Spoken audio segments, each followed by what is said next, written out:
Biləsuvarda ədəbi mühit üçün əlamətdar bir gün yaşanıb. Yeni Azərbaycan Partiyası Biləsuvar rayon təşkilatının inzibati binasında iki dəyərli qələm sahibinin, şair Mirnəsiyyət Mürsəlinin Ömrümdən düşən yarpaqlar və şair Əli Aşiqin Ömür davamıdır ayrılıqlarının adlı kitablarının təqdimat mərasimi keçirilib. Tədbirdə rayon rəsmiləri, Azərbaycan Yazıçılar Birliyinin üzvləri, şairlər, yazıçılar və ədəbiyyatseverlər iştirak ediblər.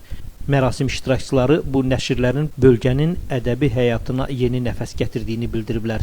Qeyd olunub ki, Mirnəsiyyət Mürsəlinin Ömrümdən düşən yarpaqlar kitabında müəllifin seçmə hekayələri və şeirləri yer alıb. Bu əsərlərdə insanın keçdiyi ömür yolu, duyğuları və həyatının sınaqları bədii şəkildə əks olunub. Şair Əli Aşiqin Ömür davamıdır ayrılıqların kitabı isə müəllifin poeziyasını özündə birləşdirir. Bildirilib ki, Əli Aşiqin şeirlərində axıcılıq, səmimiyyət və təbiilik xüsusi yer tutur. Onun lirik misraları həm düşündürür, həm də insanın daxili dünyasına toxunur. Tədbirin sonunda müəlliflərə uğurlar arzulanıb. Yeni yaradıcılıq işlərinin ədəbiyyatseverlərlə tezliklə görüşəcəyinə ümid ifadə olunub. Dayandır Sevgi'nin Azərbaycan Yazıçılar Birliği Oldu jurnalının poeziya şöbəsi redaktoru. Bugün mən çox təsirləndim. Sözün həqiqi mənasında bölgələrdə belə qaynar ədəbi aləmin olmağına mən inanmırdım.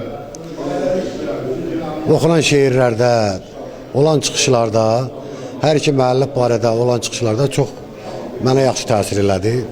Yəni deyim, həmi yazıçının, Mirnəsiyyət ağanın, həm də Əli bəyin kitablarına baxdım və o kitablarda olan şeirlər və ədəbi nümunələr məni cəlb elədi. Ən əsası odur ki, bir kənd təmizliyi var bunların içində.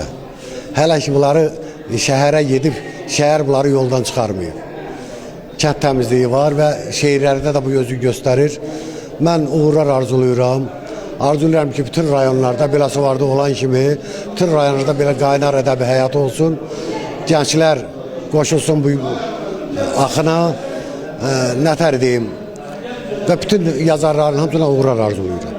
Mir Sultanın Birərfə Mir Sultanov Biləsuvar rayon mərkəzi xəstəxananın həkimi, stomatoloqu.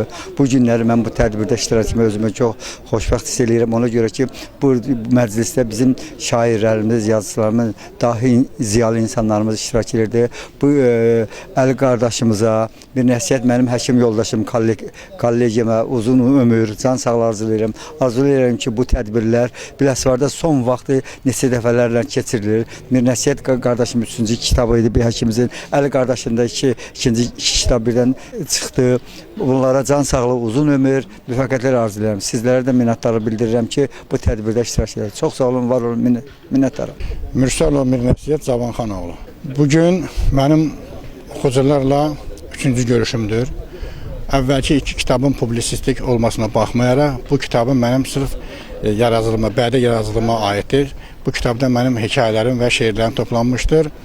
Bu kitabın araya ərsə gəlməsində mənə dəstək olmuş bütün insanlara öz dərin təşəkkürümü və minnətdarlığımı bildirirəm. Bugün mənim üçün də çox əlamətdar bir gündür. İnsan bəzən öz sevincini sözlə ifadə eləyə bilmir. Bugünün bəlkə də dəfələrlə xəyal kimi qurub yaşamışam, amma bu günləri mən bu günü real olaraq yaşayıram. Bu günü mənə yaşadan ətrafıma öz minnətdarlığımı bildirirəm. Bu günlər mənim iki kitabımın Ömür davamıdır ayrılıqların, Danışma ayrılıqdan bu iki kitabın təqdimatı keçirildi öz doğulduğum, yaşadığım rayonda. Başqa nə deyə bilərəm? Mən bütün insanlara, bütün yaradıcılara, yaradıcı insanlara uğurlar arzulayıram, o cümlədən də özümə. Çox sağ olun, var olun.